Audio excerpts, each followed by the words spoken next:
Paulo, o negócio não começa a gravar.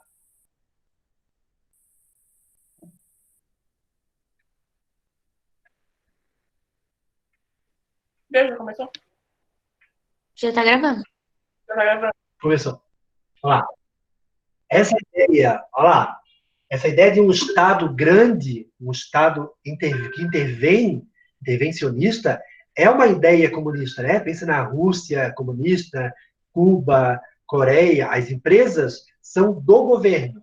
Então, ó, a defesa do trabalhador e empresas do Estado. Beleza, isso dá uma ideia de um governo comunista.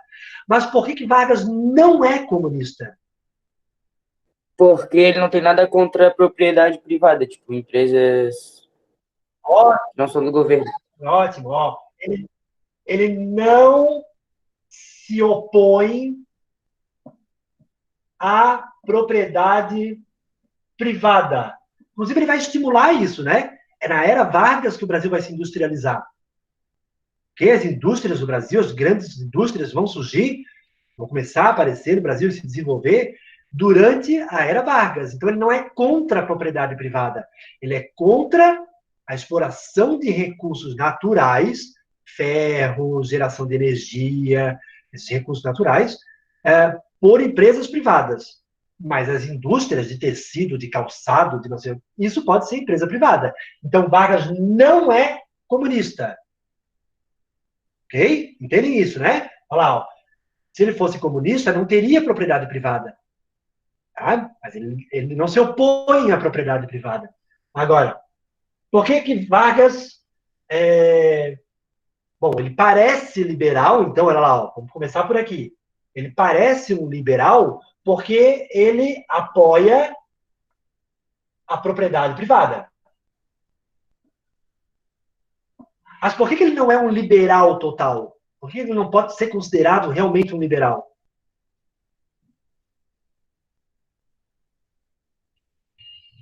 Porque ele nacionalizou as empresas de recursos naturais.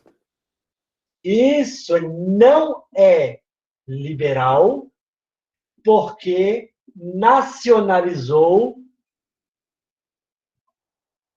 os recursos naturais. Ó, os Estados Unidos ficaram pé da vida com isso, ok? Porque as empresas norte-americanas não podiam vir explorar o petróleo brasileiro, o ferro brasileiro, a geração de energia, os recursos naturais de modo geral.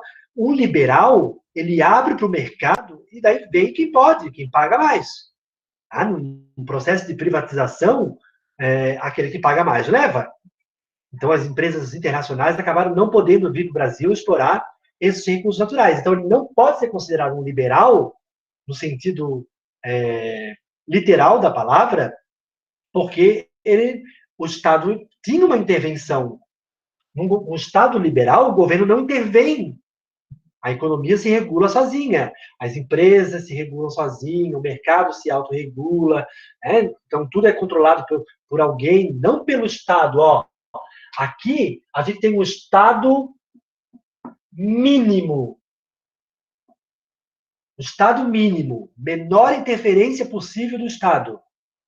A função do Estado é mínima. O Estado não vai trazer para si a tarefa de gerar energia. Alguém gera e vende. O Estado não vai trazer para si a tarefa de explorar o minério, o ferro. Alguém explora. O Estado vai lucrar com isso, cobrando os impostos. Ó, então, aqui é um Estado mínimo. Aqui é um Estado máximo. Aqui é um Estado máximo. Num país comunista, é um Estado máximo. Tudo é do governo. Vargas, então, não é um liberal, não é um comunista, porque protege a propriedade privada, não é um liberal porque nacionaliza o recurso natural, então ele é chamado de nacionalista, ok? Nacionalista porque ele queria a empresa, que o Estado se responsabiliza pela exploração de recursos naturais. A Petrobras, por exemplo, não foi criada nessa época, tá, gente? Foi criado um conselho do petróleo nesse período, para poder explorar o petróleo brasileiro, no território brasileiro. Foi aberto o primeiro poço de petróleo na Bahia, por uma empresa do governo, mas ainda não era a Petrobras. A Petrobras só vai ser criada depois, quando o Vargas foi eleito, porque o Vargas vai governar de 1930 a 45, daí em 45 ele sai, a gente vai ver hoje a saída dele, mas depois ele é eleito. Legal, agora legalmente o povo elegeu ele.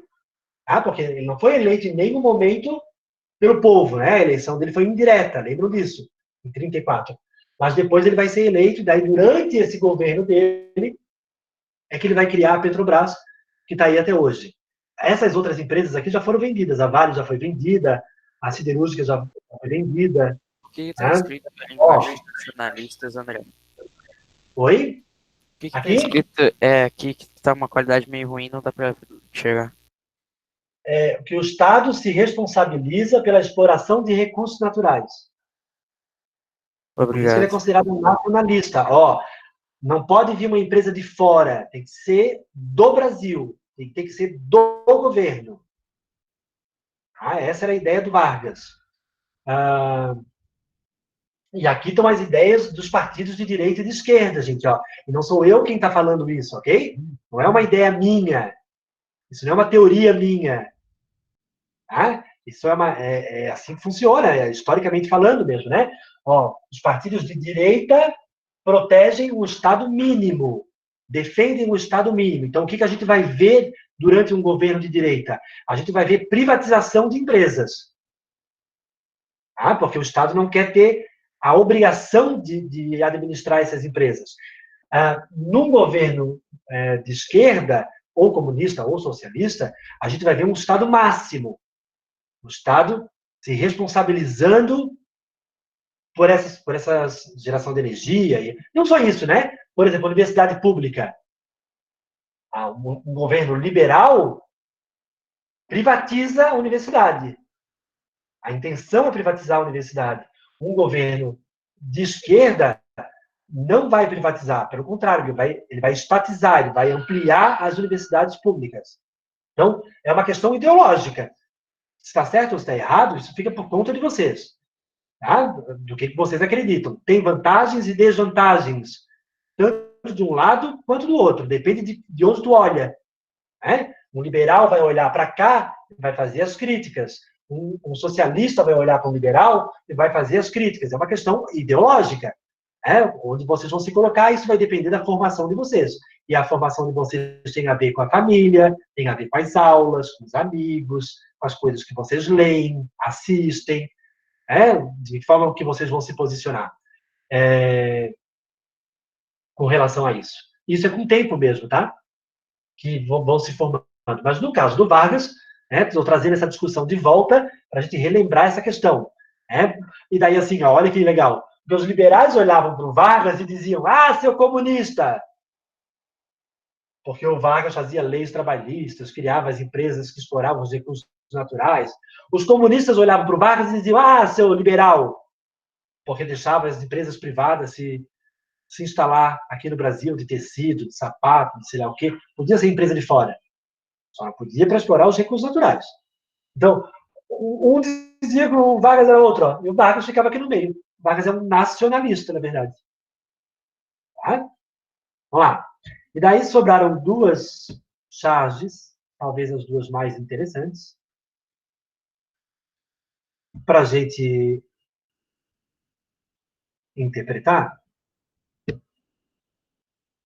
Deixa eu compartilhar aqui com vocês. Essa charge aqui, inclusive, ela faz parte da tarefa de vocês hoje, tem um exercício que é sobre ela, que tem várias caricaturas do Vargas, de 30 até 37. Não vai até 45, tá vendo? Vai de 30 a 37. Com expressões diferentes, tá vendo? E por que será que nessa... como é que vocês interpretam essa primeira aqui? Se vocês tivessem que interpretar essa charge.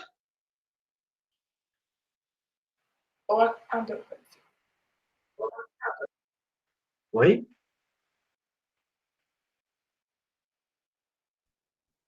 Alguém pode ajudar na interpretação? Vargas parece o quê? Feliz. Do ponto de vista do sentimento, né? É. Parece feliz. Beleza. Ele parece feliz, sorridente. Por quê? Está com esse sorrisinho aqui, porque ele chegou ao poder. Lembrem que ele chega ao poder em 1930 ilegalmente. Ele toma o poder com a ajuda do Exército, das Forças Armadas de Minas Gerais, especialmente, né? Que foi quem depois do Washington Luiz, o Vargas toma o poder na chamada Revolução de 30, que eles chamam de Revolução de 30, né? Que não é lá uma revolução, os historiadores já questionam esse nome, porque não teve grandes mudanças, só saiu uma oligarquia e entrou outra. Em 1931, estou aqui no poder, essa carinha aqui é uma carinha do quê? Safado? Sei lá. Safado de quem se dá conta de que está governando sem uma Constituição, né? Que ele engaveta a Constituição. Em 1931, ele engavetou a Constituição. É uma carinha de safado mesmo. Nunca usaram essa expressão, mas eu acho que ela cabe bem. Em 32, o que acontece em 32 que faz essa carinha dele aqui meio de ranzinza, meio desconfiado? Nas eleições. Aquela Revolução Paulista. Ótimo! A Revolução Paulista, a Revolução Constitucionalista. Os paulistas vão para a rua, pegam em armas e vão para a rua para derrubar Vargas, porque eles querem a Constituição. Vargas, olha que essa carinha meio sarcástica, meio mal aqui, né? Em 1932, lembrem que Vargas vence a Revolução Constitucionalista. Ele abafa a revolta constitucionalista. Tá? E daí, em 33, mostra essa vitória, né? Olha lá, venci. E em 34, o que ele faz? Ô, André, Oi? em Alguém falou 33 André? também não pode ser representado 33 também, o fim da Grande Depressão? Não, em 33 aqui, 29, o Brasil ainda estava durante a crise, tá? Em 33 foi criado um conselho para comprar café e queimar café. Mais ou menos assim, ele venceu os paulistas. Ele queimou o café para valorizar o preço. Isso. Mas eu vou fazer alguma coisa. Em 33, ele tentou segurar o café no Brasil, ao mesmo tempo que ele estimulava a policultura, né? 34, olha lá. As eleições indiretas. Eleições indiretas. 34 tem a Constituição. Em 32, os paulistas queriam a Constituição. Ele acabou com os paulistas, mas fez a Constituição. E meio que sarcasticamente é eleito de forma indireta. Em 35, ele continua governando, está no poder, legalmente falando. 36, ele começa a... O que irrita ele em 36? O que aconteceu em 35? Nacionalização. Não. 35 aconteceu uma coisa que Vargas ganhou. A aprovação da lei. Não, foi 34. Teve uma coisa que Vargas venceu em 35. Intentona comunista. A intentona comunista. Em 35, a ANL tentou dar o golpe, os comunistas, né? Tentaram dar o golpe, não conseguiram, Vargas venceu. Olha lá, novamente, uma carinha de vitória. Em 36, o comunismo, os operários se organizando, né? Isso vai alimentar o movimento operário, o movimento comunista, que Vargas desarticulava. Lembra disso, né? Que Vargas desarticula o movimento operário, dando as leis trabalhistas, por isso que ele é considerado o pai dos pobres.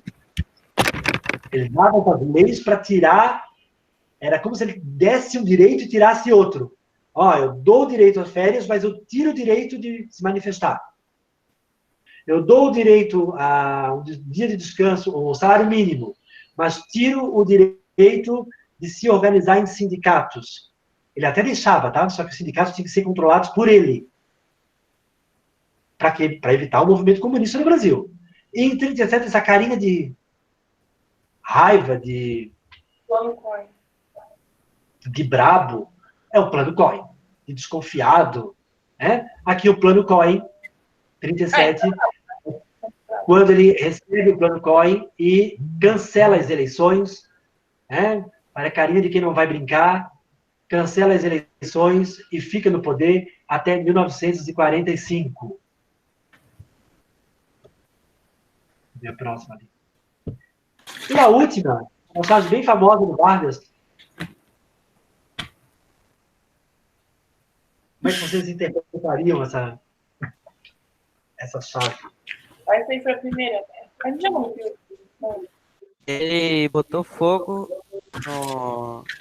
numa casa, num banco, e em seguida ele vai lá e apaga, como se fosse, eu não tenho a culpa porque eu acendi. Eu Quer sou dizer, porque eu apaguei. eu sou do mundo. Mas E Ele sai se como dá herói. como herói. Ele sai como herói mesmo sendo ele feito. Mesmo ele ter feito o incêndio. ele quis passar, quis fazer. Sim.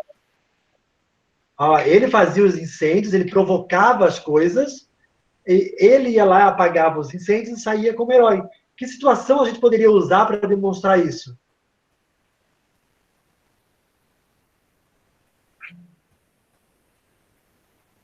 Que situação durante o governo Vargas a gente poderia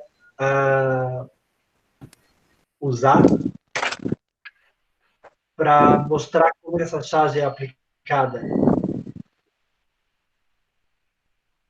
Tem uma coisa que é bem isso, assim, ó, ele usou aquilo para incendiar, ele apagou o fogo e saiu como herói. O plano lá, peraí, deixa eu ver. O plano Cohen.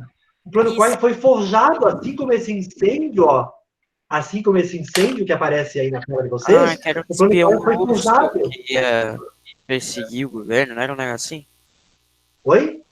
Um espião russo que tinha um nome. Não é isso? Plínio? O Plínio Salgado? Não entendi o que tu está falando. É o Arthur ou é o Vitor? É o Matheus, acho. Ah, é o Matheus. É que eu tô com a outra tela, não consigo nem ver. Fala, Matheus. Eu lembro que eu fui ver um resumo rápido no YouTube e eu vi que tinha uma parte onde ele forjava um espião russo se intrometendo no governo. Não seria Ah, isso? sim, ele foi. Pode ser ele forjava, por exemplo, os comunistas, né? Qualquer movimento que se organizasse para se reunir na casa das pessoas e discutir política, né? Ele infiltrava alguém para poder depois prender e perseguir os comunistas. Mas essa charge aqui, ela é a cara do plano Cohen. Olha lá. Cadê? Ai, meu Deus. Aqui. A cara do plano Cohen, ó.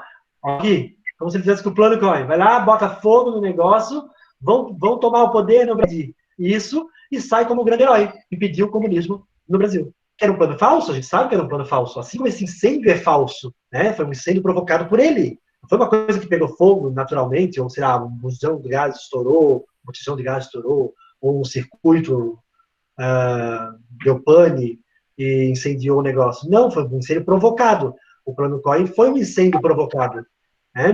Na prática não existia, ainda que existisse o movimento operário comunista, não tinha um plano em 37, tinha em 35. Em 35 tinha. A ANL queria tomar o poder. Mas em 37, na prática, possivelmente os comunistas queriam tomar o poder, óbvio, né? Queriam derrubar o Vargas, mas não tinha o plano Cohen. O plano Cohen foi forjado, a gente já sabe disso, historicamente falando, que foi criado pelo Plínio Salgado, que era um representante da AIB, da direita da época. E o interessante é que a própria AIB depois ficou ilegal, né? O Vargas, durante o Estado Novo, proibiu qualquer partido. Não podia ter nem AIB. Aquilo que ajudou ele a ficar no poder também foram colocados na ilegalidade. rivalidade. Daí o Plínio Salgado cai de pau em cima do Vargas. Se no primeiro momento ele apoiou o Vargas, depois ele vai cair de pau em cima do Vargas, justamente por conta da nacionalização. Ó, o Plínio Salgado, representante da AIB, era um liberal, um Estado mínimo. E por conta disso ele vai cair de pau em cima do Vargas, e o Vargas proíbe a AIB também. Então, a ANL já era proibida, a AIB também vai ser proibida. Então, esse aqui é um caso, por exemplo, que mostra essa coisa que o Vargas tinha mesmo, de provocar situações e depois sair como o herói e ser adorado pelo povo. Eu lembro de uma vizinha que tinha um quadro do Vargas na sala. Uma senhorinha que tinha um quadro do Vargas na sala. Gente, vamos lá. Fique como tarefa para vocês. A aula vai acabar até mais cedo hoje. Vamos lá. Tarefa, página 73 a 75. Olha lá a página 75, por favor. Porque não é toda. Na página 75, qual leitura escrita em história? Oi? Essas páginas é a atividade dessa semana, né? É a atividade para a próxima semana, é isso. Mas na não quarta deu semana. Já mandei essa semana? Tu deu essa semana? Mandou. Ah, Era as tirinhas e as páginas. já fizeram, então? Já fizeram a página 73? Sim. Aham. Sim? Então vamos Já. começar a corrigir. Senão ia dar Eu te tempo. mandei um. Vamos lá. Primeira questão, então, da página 73. Vamos aproveitar para estudar. A charge ao lado é um registro cômico da disputa presidencial de 30 entre o paulista Júlio Prestes, candidato oficial do Washington Luiz, e o gaúcho Getúlio Vargas, que tinha o paraibano João Pessoa como vice pela Aliança Liberal, agora apoiada por Minas Gerais. Elabora no caderno uma ficha com os seguintes dados sobre as eleições de 30. Qual era o programa do Vargas? O que o Vargas prometia no programa dele?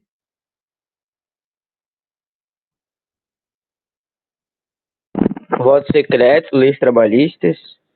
Voto secreto, leis trabalhistas e mais uma coisa. Incentivo da Isso. Olha lá. Primeiro pontinho da pode botar um A, será? Voto secreto, para acabar com o coronelismo do café com leite. Leis trabalhistas, daí ele ganha o apoio dos operários. E incentivo à indústria, ganha o apoio da burguesia. Ok? Então, primeiro ponto, o projeto da campanha do Vargas era esse.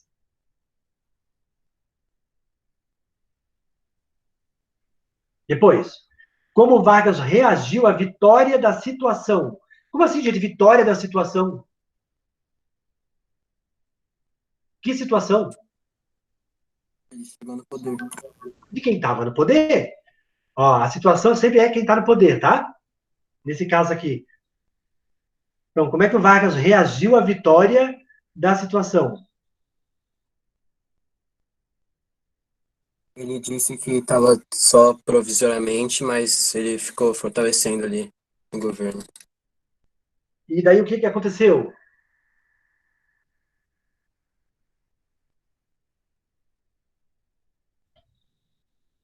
O que aconteceu que fortaleceu o movimento varguista? A variação de estilo de governo? Aconteceu uma coisa que os varguistas se alvoroçaram. Eles perderam as eleições. Tá, bom, perdi. Mas aí aconteceu uma coisa em seguida que os varguistas se alvoroçaram e se juntaram daí. O vice foi morto? Isso, o vice foi morto. O assassinato de João Pessoa fortaleceu o movimento varguista. Tiago, tá cansado, Tiago? Cansou? Não. Tá corrigindo? O assassinato de João Pessoa, o quê? Fortaleceu o movimento varguista.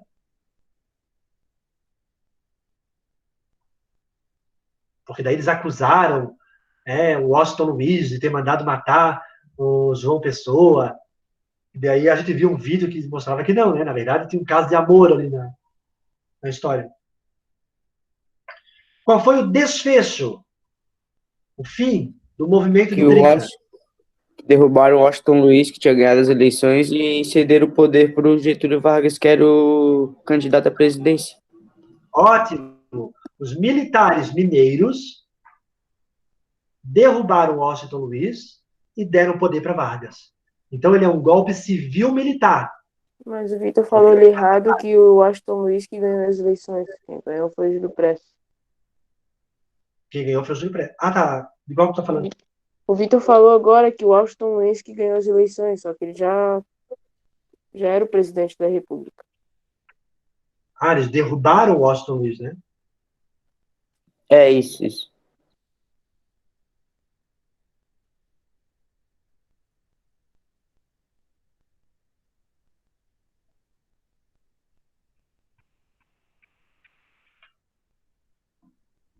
Depois, na 2, diferencia o primeiro levante tenentista do segundo. Ó, lembra que o Vargas prometeu na campanha perdoar os tenentes, né? Os tenentes, no final da República do Café com Leite, estavam na rua brigando contra o Washington Luiz, contra o Café com Leite, esse movimento militar que tinha sido tirado, né, da jogada lá no começo da República. Esses tenentes estavam insatisfeitos. Qual a diferença do primeiro levante para o segundo?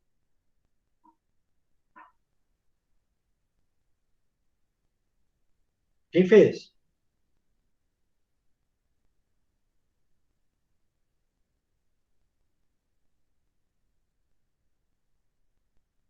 Ninguém fez. Que o primeiro era meio que sobre a política do Brasil, Ah, e o segundo? e o segundo era aquilo que o Vargas tinha proposto, tipo o voto secreto. Não dá para enxergar o quadro, né? É ruim. O primeiro movimento tenentista não tinha um propósito definido. Não era uma coisa muito definida, assim. Eles queriam a honra do exército. Mas tá, o que é a honra do exército? É uma coisa meio relativa, né? Já o segundo movimento tenentista queria, daí eles sabiam o que queriam: voto secreto, ensino público. Não é à toa que o Vargas vai fazer, para ter o apoio dos tenentes, o Vargas vai fazer isso. Ensino público, público e gratuito. Então, os tenentes do segundo movimento tinham um objetivo. Queriam acabar com o voto aberto, queriam criar uma escola pública e gratuita até o primário, né? Até o 5º ano, que é o que as pessoas estudavam. Pode repetir o primeiro, por favor? O primeiro movimento, a primeira questão? Não, ali, é que não dá para ler. Aqui, ó. O primeiro movimento não tinha um propósito definido. Tá. O primeiro movimento tenentista foi para a rua brigar pela honra do exército. Tá, o que é a honra do exército? É muito relativo, né? Então, não estava claro o que eles queriam. O segundo movimento estava mais claro. Eles queriam voto secreto, queriam ensino primário. E o Vargas prometeu perdoar esses caras. Ele tanto perdoou que ele fez, né? Ensino primário obrigatório, fez voto secreto. Ele ouviu os tenentes. Cara, ele precisava do apoio dos militares, né, gente? Para derrubar o Washington Luiz. Ele trouxe o Vargas, não tinha nada. 3. Identifique a alternativa afirmativa incorreta e justifique a sua escolha. O que vocês botaram? As principais mudanças introduzidas pela Constituição de 34 foram voto aberto. Ixi, já começa errado. O que está errado? É voto secreto para maiores de quantos anos? 18. 18 anos. O que dificultava bastante a prática da corrupção eleitoral. Tão comum nas décadas anteriores. Então, o voto era secreto para maiores de 18 anos. Por isso que a A está errada. Olha que interessante. Como todo poder tem uma estratégia de fuga. Eles criam uma regra para evitar a corrupção, né? A compra do voto. E daí, sabe como é que as pessoas faziam? Daí os políticos faziam para controlar o voto das pessoas? Como eles não podiam mais ver, que o voto era secreto, então eles mandavam uma criança junto, por exemplo. Uma criança que entrava na cabine como se fosse filho. Ah, meu filho vai entrar na cabine comigo para votar. E a criança tinha como função ver em quem a pessoa votou. Os políticos usavam isso para controlar o voto dos eleitores, né? Ou então, hoje em dia, eles tentaram fazer isso com fotografia. A pessoa vai votar e tira uma foto, filma na hora que está gravando, que está votando, filma em quem está votando, para ver se realmente votou no político que deu, sei lá, o cimento para rebocar a casa. Mas não pode, tá? Não pode. Não pode entrar nem criança e não pode usar o celular na cabine de votação. Justamente para evitar o controle do voto do eleitor. Né? E a venda de voto, ou a compra de voto, na verdade, é ilegal. Né? Bom, a gente continua na próxima aula. Certo? Quem não fez, termina de fazer. Até a página 75, a leitura da imagem. A gente termina de corrigir na quarta-feira e na próxima semana, na sexta-feira, a gente prova. Eu te mandei essa atividade, as fotos do caderno. Não precisa Eu mandar. não sei. Porque eu já fiz. Aí eu acho que eu te mandei essa foto do caderno. Mas não precisa mandar, Luana. Ele falou no grupo. Ah, verdade, né? Esse não precisa mandar. É um exercício. Se vocês, apesar de você for corrigir tudo de todos os alunos, tomar arranjado. 8 turmas. Certo? Combinado, então? Então tá, gente. Sim. Bom fim de semana para vocês. Fim de semana. Continuem se cuidando para que a gente possa